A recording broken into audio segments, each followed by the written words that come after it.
우리가 이 요한복음을 통하여 강의하는 요 즈음에 계속해서 초막절 절기에 관한 말씀을 드렸습니다. 초막절 그리고 수장절, 이것은 광야의 생활을 다시 떠올리면서 기념하는 그런 절기입니다.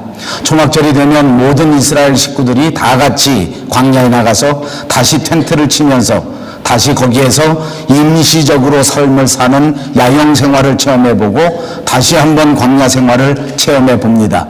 수장절이라고 부르는 이유는 추수하고 농산물들을 저장한 다음에 다시 하나님 앞에 감사의 예배를 드리는 절기이기 때문에 그것을 수장절이라고 부르기도 하였습니다. 이 절기는 한 주일 동안 계속해서 7일간 그 절기를 지키는데, 이때 이스라엘 민족들은 다 같이 모든 일을 제쳐두고 이 예배당에 모여 예배를 드리고 제사를 드렸기 때문에 이스라엘에는 예루살렘 성에 정말 많은 사람들이 한꺼번에 모이게 되었습니다. 이 절기 가운데는 여러 순서가 있었습니다. 그런데 그 중에서 특별히 제사장들이 매일같이 이 이스라엘 백성들을 이끌고 인솔해서 실로암 연못에 가는 행사가 있었습니다. 실로암 연못으로 가서 이 제사장과 더불어 금 항아리에 물을 떠서 그리고 그것을 가지고 와서 제단에 붓는 그런 의식을 거행하는 것이 매일 계속됐습니다. 이것은 광야 생활할 동안에 특별히 이스라엘 민족에게 가장 중요했던 것이 물인데, 하나님께서 이스라엘 조상들에게 반석을 깨뜨려서 물을 주셨던 그 사건을 기념하면서 하나님의 은혜를 찬양하고, 그리고 지난 한 해 동안 우리들에게 물을 내려주시고 비를 내려주시고 이른 비와 늦은 비를 주셔서 우리의 농사를 지켜주신 그 하나님의 은혜를 감사하는 의미가 있는 것입니다. 또한 동시에 이제부터 새로운 한 해 동안에도 또 내년에도 비를 내려주셔서 우리에게 좋은 수확이 있을 수 있도록 도와주십시오 라고 기도하는 의미도 있었습니다. 이렇게 볼 때 이 초막절은 물과 깊은 관계가 있는 절기입니다. 예수님께서는 이 초막절 마지막 날, 오늘 성경 본문에 보니까 큰 날에 제사장들이 물을 떠다 붓는 제단 옆에 서서 설교의 말씀을 전하시게 된 것입니다. 우리가 같이 읽은 본문 37절에 보시면 명절 끝날, 곧 큰 날에 이렇게 말씀을 시작합니다. 왜 이 명절 끝날을 큰 날이라고 불렀는지도 설명하겠습니다. 유대 나라에게 있어서 유대 원력의 7월은 그야말로 명절의 달입니다. 7월 1일이 유명한 나팔절이고 7월 10일은 대속죄일입니다. 그리고 말씀드린 바와 같이 7월 15일부터 한 주간 21일까지는 초막절 절기입니다. 그리고 이 7월은 이제 모든 농사가 마감되는 1년의 결산의 달이기도 합니다. 그래서 우리 교회는 추수감사절을 기점으로 해서 한 해를 결산하고 한 해를 마감하는 것이 오랜 전통으로 있었습니다. 이 초막절 절기는 정말 일주일 동안 계속되는 큰 절기였기 때문에 그 절기 가운데 이루어지는 예배의 의식도 이런저런 다양한 예식이 있었고 진짜 화려하게 이 예식을 지켜왔습니다. 우선 초막절이 되면 사람들은 나가서 버드나무 그리고 종려나무 그리고 감람나무 이런 것들을 동원해서 말씀드린 바와 같이 그 거처할 초막 텐트를 짓게 되는 것입니다. 그리고 특별한 것을 또 하나 하는데, 그것은 나뭇가지로 가지고 다발을 만들어서 새 묶음 다발을 만드는데 이것을 이 이스라엘 말로는 룰랍이라고 부릅니다. 룰랍. 그래서 이 룰라브라고 하는 것은 두 묶음은 버드나무 가지로 만들고 한 묶음은 종려나무, 야자나무 그 잎으로 만들게 되는 것입니다. 그리고 이 행사 내내 이 한 손에 버드나무나 또는 야자나무로 만든 룰라브라고 하는 것을 들고 다니면서 중요할 때마다 이 룰라브를 흔드는 것입니다. 이 초막절 행사 가운데서 가장 의미 있는 행사는 아까도 말씀드린 것처럼 매일 아침 대제사장들과 함께 이 실로암 연못에 가서 물을 떠다가 그것을 제단에 붓는, 다시 말하면 헌수 의식이라 이렇게 부르는데, 물 뿌리는 의식이라 이렇게 부르는데, 이것이 가장 중요한 의식 가운데 하나였습니다. 사람들은 손에 룰라브라고 하는 것을 들고 그리고 그것을 흔들면서 제단에 와서 물을 뿌리고 그리고 그 제단을 중심으로 해서 빙글빙글 춤을 추면서 돌면서 그리고 시편에서 우리에게 전해주는 말씀을 노래로 불렀던 것이 역사의 기록입니다. 오늘 이 말씀 가운데에서 요한은 이날을 명절의 끝날 곧 큰 날이라 이렇게 부르고 있는 것입니다. 이 날이 그 행사의 클라이맥스였기 때문에 그렇게 부른 것입니다. 그래서 마지막 날을 큰 날이라고 부르고 이 날에는 혼수의식이 절정을 이루어서 이때 이스라엘 모든 민족들이 실로암 연못에 가서 물을 길어다가 그 금망아리에 물을 제단에다 붓고 춤을 추면서 찬송을 부르면서 찬양을 드리는 그런 절정의 의식이었습니다. 주님께서는 이렇게 절정이 되는 바로 그 클라이맥스 그날에 그 성전 물을 뿌리는 제단 옆에 서서 그때 모인 수많은 인파를 향하여 이렇게 큰 소리로 복음을 전하고 있는 것입니다. 예수께서 서서 외쳐 이르시되 누구든지 목마르거든 내게로 와서 마시라. 누구든지 목마르거든 내게로 와서 마시라. 그렇습니다. 예수님의 설교의 핵심입니다. 큰 날에 주신 하나님의 말씀의 중심의 내용이라 그 말입니다. 여러분 말씀드렸던 것처럼 이스라엘 사람들에게 광야 생활에 있어서 중요한 사건 가운데 대표적인 것 하나가 바로 반석에서 물이 터져나와 그 물을 받아 마시면서 생명을 유지했던 사건입니다.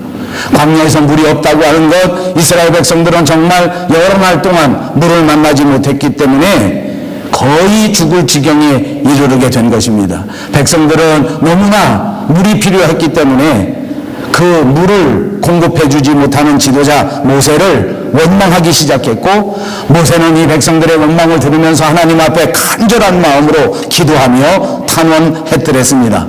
하나님께서는 호렙산 앞에서 백성을 모아놓고 모세에게 명령하기를 지팡이로 반석을 쳐라 이렇게 명령하셨더랬습니다. 모세는 하나님의 명령을 붙잡고 이렇게 지팡이를 들어 반석을 두들겼더니 그때 놀랍게도 이 반석에서 터지면서 샘물이, 생수의 강이 그야말로 콸콸 터져 나왔던 것입니다. 여러분, 물, 이것은 우리 인간에게 있어서 가장 중요한 생명의 생존수단이고 그리고 그야말로 생명 그 자체라고 말해도 과언이 아닐 것입니다. 오늘날 우리에게도 물은 정말 중요하지 않습니까? 우리 모든 사람들이 물을 소중하게 생각하고 물을 중요하게 생각합니다. 하기야 요즘 우리는 이 물이 정말 좋은 물을 많이 먹고 좋은 물을 가지고 사용해야 되기 때문에 물에야 관심을 가져서 물이 2급수다 또는 물이 3급수다, 그리고 어느 나라나 이 물을 먹기 위해서 물을 채취하는 상수원을 아주 귀하게 그리고 아주 소중하게 이렇게 보존을 하는 것을 볼 수 있습니다. 그리고 수돗물을 믿지 못해서 큰 돈을 주면서 생수를 사다 먹고 그렇게 하는데, 우리 조국 대한민국에서는 그 생수를 가지고 시험해 보니까 값은 천차만별인데 내용은 비슷하다 하는 보도가 엊그제 있기도 했습니다. 자, 아무튼 우리는 물도 가려 먹습니다. 좋은 물을 찾아 먹습니다만, 그럼 한번 생각해 봅시다.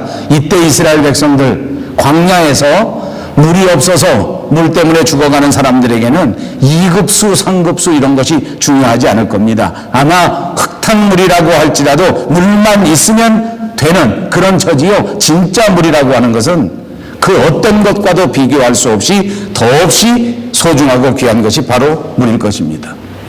역사를 보십시오. 이스라엘 사람들에게 물은 얼마나 중요했던지 아브라함 시대에서부터 물을 잘 발견하고 우물을 잘 발견한 사람은 그냥 무조건 이스라엘의 존경받는 지도자가 된 것입니다.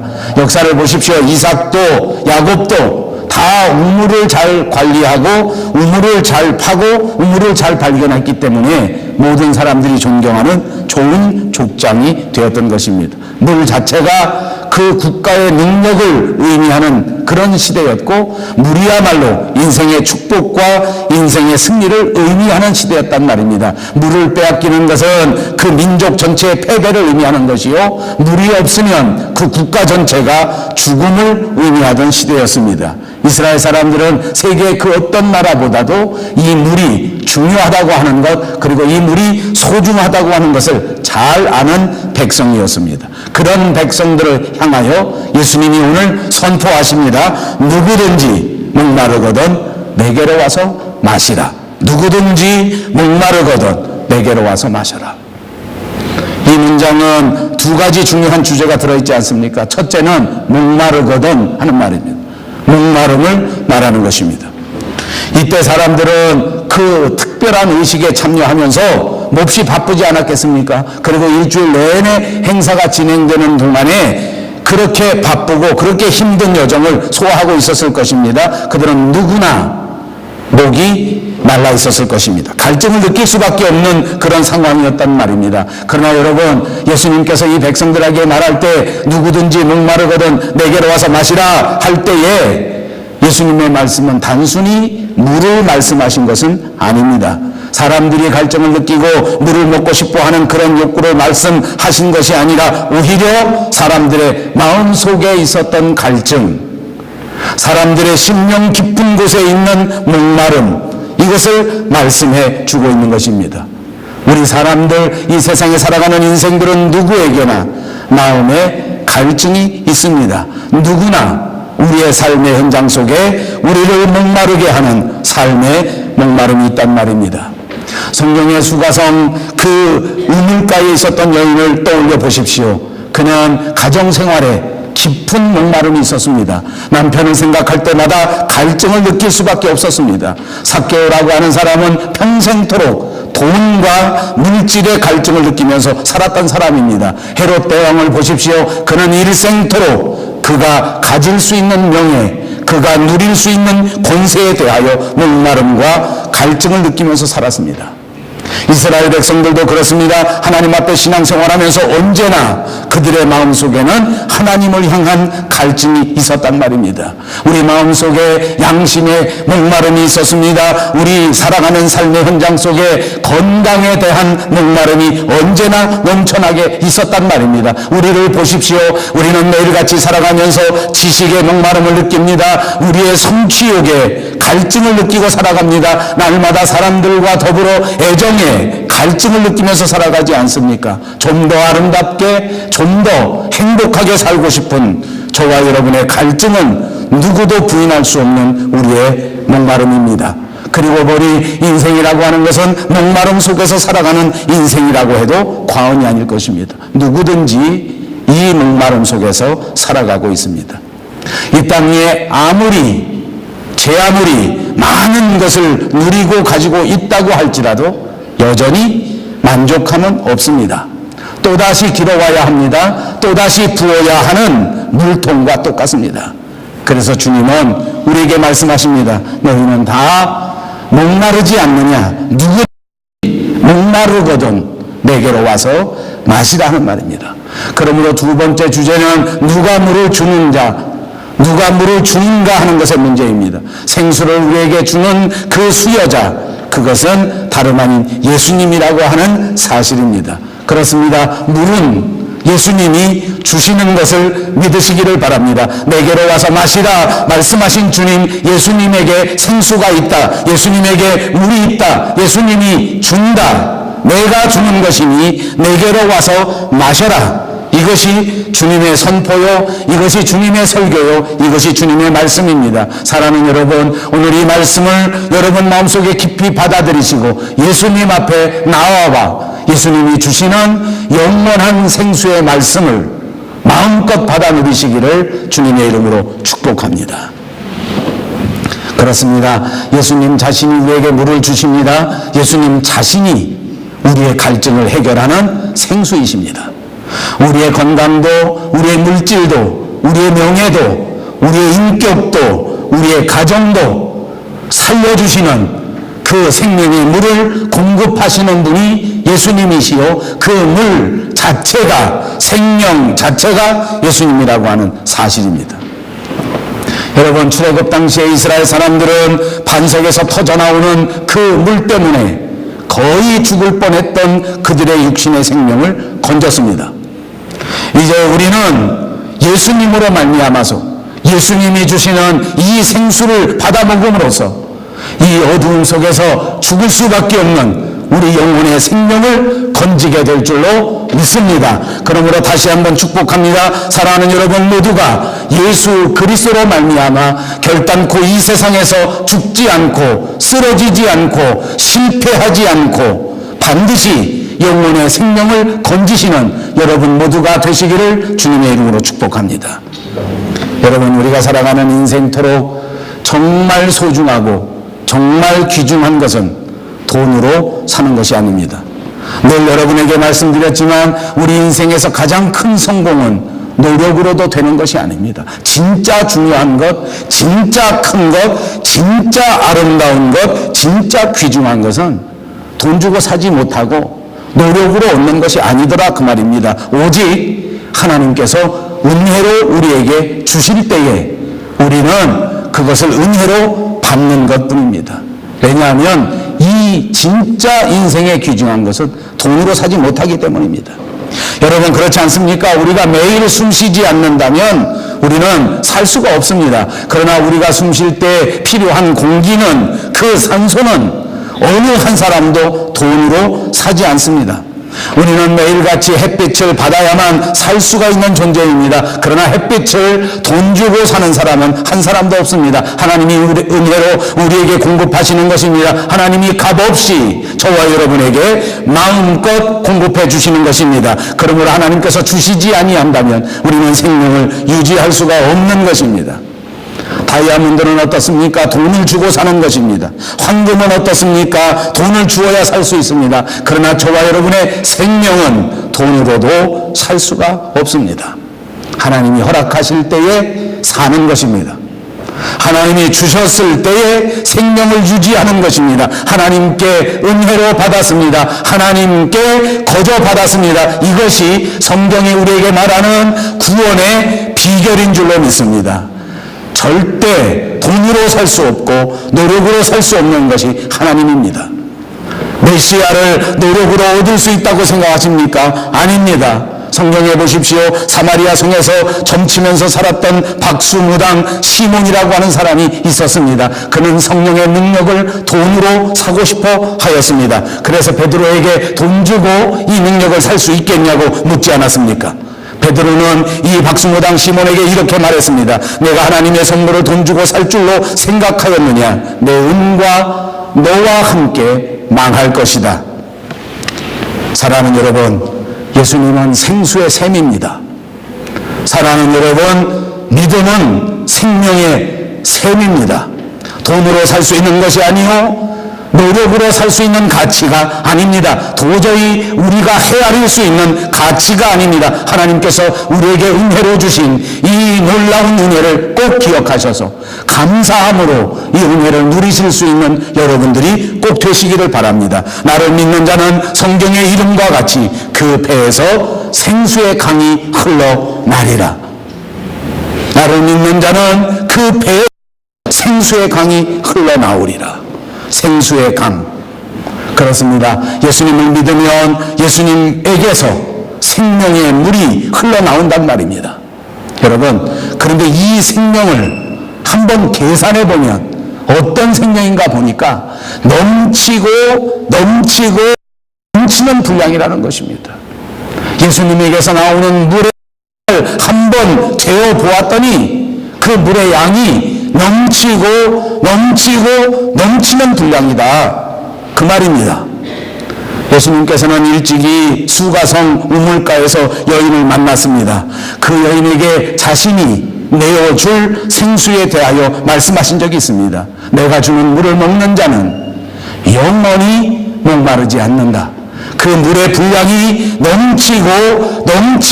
넘치는 것이기 때문에 다시 목마르지 않을 만큼 넉넉히 우리의 생명을 구출하고도 남음이 있을 수 있는 만큼 그렇게 물을 준다 그 말입니다. 내가 주는 그 물은 그 속에서 영생하도록 솟아나는 샘물이 된다. 우리에게 분명히 말씀해 주지 않았습니까? 그렇습니다. 오늘 본문에서 말씀하시는 생수는 강물을 말하는 것입니다. 어찌 보면 이것은 구약성경 에스겔서에 있었던 그 본문을 배경으로 하는 말씀인지도 모릅니다. 구약성경 에스겔서 47장에 보시면 하늘 성전의 모습이 등장하고 있습니다. 하늘 성전의 동쪽 문에서 샘물이 흘러나오기 시작합니다. 그 물은 처음에는 졸졸졸 흘러나오면서 내 발목에 차게 되었습니다. 그 다음은 점점점 늘어나면서 그 샘물이 무릎까지 올라오고, 그 다음에는 허리까지 올라오고, 나중에는 온 몸이 그 물에 잠겨버리도록 물이 많아졌단 말입니다. 샘물이 냇물이 되고, 냇물이 강물이 되고, 강물이 나중에는 사람이 감당할 수 없는 엄청난 바다가 된다는 것을 말씀하였습니다. 그래서 이 놀라운 바다와 같은 물이 임하는 그곳마다 새로운 생명이 생겨지게 되고, 죽었던 생명마저 다시 소생하는 역사가 일어나게 됐다는 것이 성경의 가르침 아닙니까? 예수님께서 우리에게 주시는 생명, 예수님께서 우리에게 주시는 그 물은, 그 물 자체가 그냥 냇물 정도요, 강물 정도가 아닙니다. 이 물은 바다와도 같습니다. 그러므로 저와 여러분이 바다 하나님 앞에서 생명을 누리는 이 생명은 그냥 겨우겨우 살아가는 분량 정도의 생명이 아니란 말입니다. 차고 넘칠 만큼 충만한 생명을 받은 줄로 믿으시기를 바랍니다. 그러므로 저와 여러분의 인생은 이대로 주저앉아 버릴 인생이 아니란 말입니다. 누구든지 다시 벌떡 일어나서 세상을 이기고 승리할 수 있는 능력의 생명을 받은 것을 믿으시기를 바랍니다. 그러므로 축 처져 있으면 안 됩니다. 힘을 내십시오. 앉아 있어도 힘을 좀 내보십시오. 성경이 말씀하지 않습니까? 이 생명의 물이 그 자체가 이렇게 엄청난 양의 물인데, 바다와 같은 물인데, 그것이 내 배에서 날마다 솟아난다. 여러분, 우리의 믿음이 우리의 마음 속에서 날마다 솟아난다는 것. 믿는 사람의 배에서 생수의 강이 솟아난다는 것입니다. 믿는 사람의 심장 깊은 곳에서 날마다 은혜가 솟아난다, 그 말입니다. 여러분, 그 배에서 솟아난다는 말, 배는 단순히 우리의 배를 말하는 것도 아니지 않겠습니까? 그 배는 우리 마음속에 깊은 곳을 의미하는 것입니다. 영어 성경에 보니까 이 배를 하트라고 번역합니다. 그것은 우리의 마음의 깊은 곳이란 말입니다. 우리 배에서 어떻게 생수의 강이 흘러난다는 말입니까? 이것은 그냥 육체적인 것을 말하는 것이 아니지 않습니까? 우리 마음의 중심에서부터 생수가 솟아난다. 여러분, 우리 마음의 중심에서 어떻게 생수가 솟아나오는지 아십니까?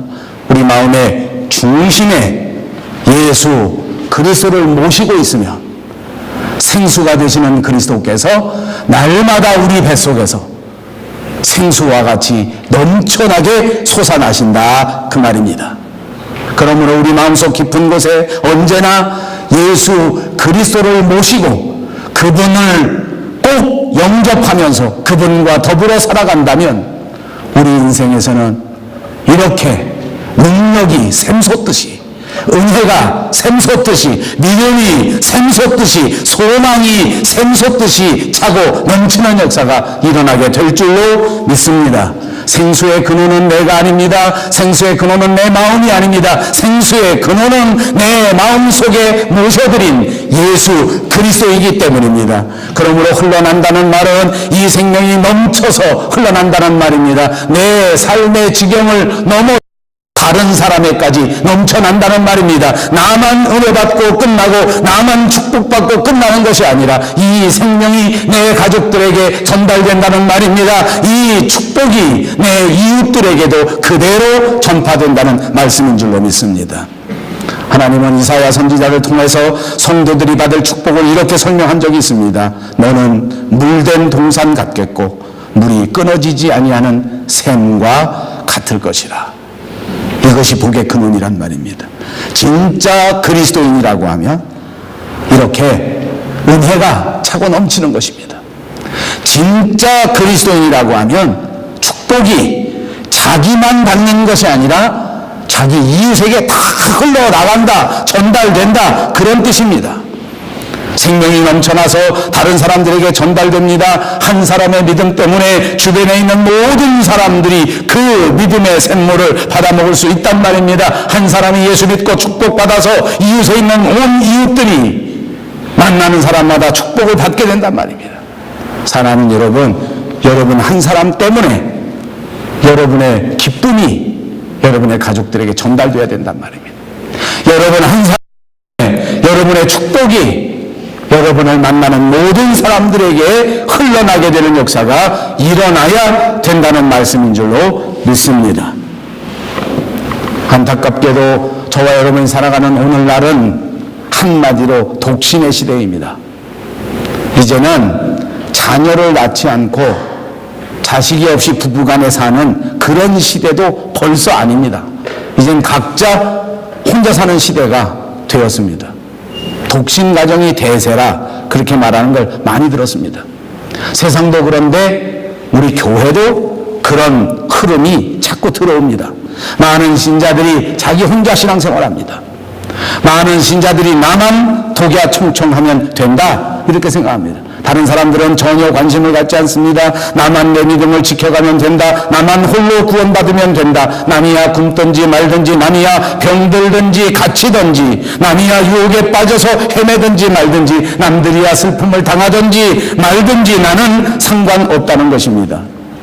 여러분, 이렇게 생각하기 때문에 또한 동시에 우리가 그리스도인이라고 하면서 남에게 영향을 미치지 못하는 것입니다.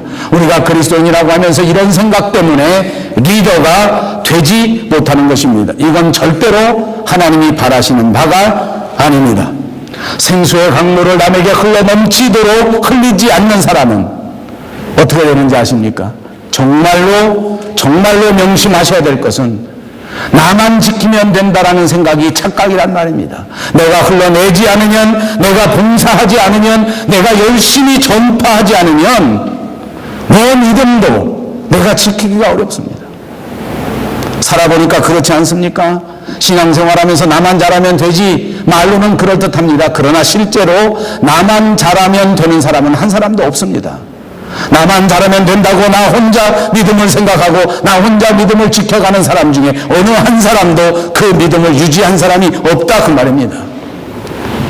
성경에 나오는 지역은 사해입니다. 사해 근처에 쿰란이라고 하는 지역이 있었는데 이 쿰란에는 에세네파들이 살고 있었습니다. 이 에세네파라고 하는 사람은 우리말로 하면 열심당파라는 사람입니다. 예수님 당시에 바리새파도 있고 사두개파도 있고 그랬는데 그때 에세네파는 특별히 열심을 많이 내는 사람들입니다. 이 열심을 많이 내는 사람들이기 때문에 이 사람들은 철저하게 외부하고 단절하면서 살았습니다. 요즘을 살아가는 보수주의자들과 비슷하지 않습니까? 우리는 보수주의 신앙의 배경을 가진 사람들입니다. 그러니까 까딱 잘못하면 이런 유혹에 빠지기 쉽습니다. 왜냐하면 다른 사람들을 하고 사귀어보니까 좋은 일이 없다는 겁니다. 왜냐하면 세상 사람들이 다 예수를 잘 믿지 않기 때문에, 철저하게 믿지 않기 때문에 그냥 우리끼리 잘 믿자 하고 이 쿰란에 모여서 에세네파들은 자기들끼리만 살았단 말입니다. 그리고 죄악 세상을 멀리합니다. 이 죄악 세상에서 어떻게 하면 문을 닫고 어떻게 하면 떠나는가 하는 것만 생각하면서 살았단 말입니다. 매일같이 기도하고 매일같이 찬송 드리고 매일같이 예배하는 것만 인생의 가장 중요한 업으로 살았습니다. 여러분, 그 결과가 어떻게 됐는지 압니까? 매일 찬송하고 매일 기도했으면 이 사람들이 훨씬 더 축복받고 훨씬 더 부흥돼야 얻을 것인데, 안타깝게도 이 쿰란 공동체는 언제 없어졌는지도 모르게 자취를 감추고 말았습니다. 오늘날의 많은 교회들이 다시 쿰란 공동체로 돌아가려고 하고 있습니다. 착각입니다. 여러분, 사해라는 바다는 죽은 바다입니다. 왜 죽은 바다인지 아십니까? 물을 받아들이기만 하고 내놓을 줄을 모르기 때문입니다. 그래서 사해바다에는 생명체가 아무것도 없습니다. 죽음밖에 없다는 말입니다. 독야 청청하면 죽을 수밖에 없습니다. 혼자서 믿음을 지키면 말은 그럴듯하지만 기독교 신앙이 아닙니다. 사랑하는 여러분, 오늘 저와 여러분들은 어떻습니까? 저는 이렇게 설교하지만 제 자신도 부끄러움을 고백할 수밖에 없습니다. 나 혼자 잘 믿으면 되지. 혼자만 독야 청청하면 되지. 그러나 주님은 그렇게 생각하시지 않는 것 같습니다. 생수는 받아서 내면에서 그 생수가 차고, 그리고 내면에서 그 생수가 넘쳐나고, 그리고 그 넘쳐나는 물이 다른 사람들에게, 다른 이웃들에게 흘러나가기를 원하고 계시는 줄로 믿습니다. 그러므로 사랑하는 여러분 마음속에 그리스도께서 주신 그 크신 사랑과 그 크신 은혜를 다른 사람들에게 흘려 보내시기를 주님의 이름으로 축복합니다. 우리가 흘려보내야 할 생수는 구체적으로 무엇인지 압니까? 오늘 본문 39절에 말씀하시는 것처럼 이는 그를 믿는 자의 받을 성령을 가르쳐 말씀하신 것이라. 생수가 우리의 육체의 생명을 살려내는 것 같이 우리의 영혼은 성령이 살려내시는 것입니다. 하나님께서 우리 믿는 사람들에게 성령을 공급해 주실 때에 우리의 영혼이 생명을 얻고 누구든지 예수 그리스도와 더불어 함께 대화하며 함께 거하며 함께 행복하게 살아갈 수 있다는 것입니다. 우리 하나님께서 성령을 통하여 우리 마음속에 내주하시면서 우리에게 날마다 샘솟듯이 샘물처럼 우리의 믿음을 공급하시고 우리의 생명을 공급하시고 우리의 기쁨을 공급하시고 우리 삶에 온갖 필요한 것들을 공급해 주시는 것입니다. 그렇습니다. 주님이 성령을 통하여 우리 마음속에 사랑을 공급하시고 우리 마음속에 지혜를 공급하시고 우리 마음속에 능력을 공급해 주시는 것입니다. 우리 마음속에 거하는 이 성령께서 우리에게 다 주신 것이란 말입니다. 그러므로 여러분의 인생에 원망할 필요가 없습니다. 여러분의 인생에 좌절할 필요가 없습니다. 여러분 마음속에 들어오신 성령께서 각가지 특별한 은사를 여러분 속에서 마음껏 차고 넘치도록 주실 것입니다. 그런데 왜 이러고 사는지 압니까? 받기만 하고 사해바다처럼 흘려보내지 않기 때문입니다. 여러분 더 행복해지고 싶습니까? 여러분 더 충만해지고 싶습니까? 이제부터 관심을 가지시고 여러분이 받은 은혜를 흘러나가도록 다른 사람들에게 전파될 수 있도록 정신 똑바로 차리고 흘러내시기를 바랍니다. 여러분의 믿음을 다른 사람들에게 전파하면 다시 여러분의 마음속에 성령께서 주시는 믿음이 샘솟듯 솟아나게 될 것입니다. 더 큰 믿음, 더 성숙한 믿음의 사람이 분명히 될 줄로 믿습니다. 오늘 말씀해 보십시오. 이 하나님의 생수의 은혜는 누구든지 목마른 자에게 주신다고 하였습니다. 남녀의 구분이 없습니다. 노소의 구분도 없습니다. 빈부의 귀천의 제한도 없습니다. 누구든지 예수를 믿고 예수님을 의지하면 성령을 받는 줄로 믿습니다. 일찍이 요엘 선지자는 이렇게 말씀하시지 않았습니까? 내 신을 만민에게 부어주리니 누구든지 여호와의 이름을 부르는 자는 구원을 얻는다. 그렇습니다. 이 약속 그대로 오늘 저와 여러분에게 성령을 부어주시고 저와 여러분에게 구원을 허락해 주시고 저와 여러분에게 능력을 주시어서 하나님의 교회를 섬길 수 있도록 만들어 주신 것 아닙니까? 오늘 이 예배 시간에 저와 여러분 우리 밴쿠버 영성교회 위에 다시 한번 성령의 충만하심이 강림하여 주실 줄로 믿습니다. 누구든지 차별하지 않고 누구의 이 성령을 주실 것입니다. 구약 성경에는 성령이 충만했다가 성령이 강림했다가 다시 또 그 강림한 것이 돌아가 버리시는 경우가 많았습니다. 그래서 구약 성경에 보면 이 성령은 오셨다가 또 죄를 지면 다시 돌아갑니다. 그러나 여러분 신약 성경에 오셔서 성령에 강림하신 것은 다른 특징이 있습니다. 이제 한번 우리 가운데 거하신 성령께서는 영원토록 다시 돌아가지 않습니다. 꼭 믿으십시오. 우리에게 성령의 은혜를 주셔서 예수님을 주라고 고백하고 예수님을 그리스도라고 시인하게 하신 그 성령님은 결단 하늘나라 갈 때까지 다시 돌아가시는 것이 아닙니다. 영원토록 우리와 우리 마음속에 계속하여 우리에게 필요한 좋은 것들을 샘솟듯 일어나게 해 주실 줄로 믿습니다.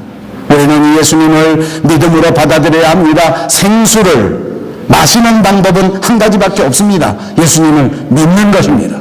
이 생수의 축복을 받는 것은 예수님을 내 마음속 가장 깊은 곳에 나의 하나님으로 나의 구세주로 내 삶의 주인으로 영접해 드리는 것입니다. 예수님을 영접하면 그 마음속 깊은 곳에 성령이 거하시게 되는 것입니다. 그 깊은 곳에 거하시는 성령께서 여러분에게 새 생명을 줍니다. 소망과 기쁨과 용기와 결단 그리고 인내 모든 것을 우리에게 샘솟듯 솟아나게 만들어 주실 줄 믿습니다. 생수의 강을 바라보십시오. 생수의 강을 흘러나게 하십시오. 여러분의 삶의 현장 속에 생수가 흘러날 것입니다. 여러분만 사는 것이 아니라 여러분을 통하여 여러분의 가족이 새 생명을 얻게 될 것이요, 여러분을 통하여 여러분의 이웃이 새 삶을 살게 될 것이요, 여러분의 영혼만 잘 되는 것이 아니라 영혼이 잘됨 같이 범사에 강건해지는 역사가 일어나게 될 줄로 믿습니다. 누구든지 목마르거든 내게로 와서 마시라. 나를 믿는 자는 성경의 이름과 같이 그 배에서 생수의 강이 흘러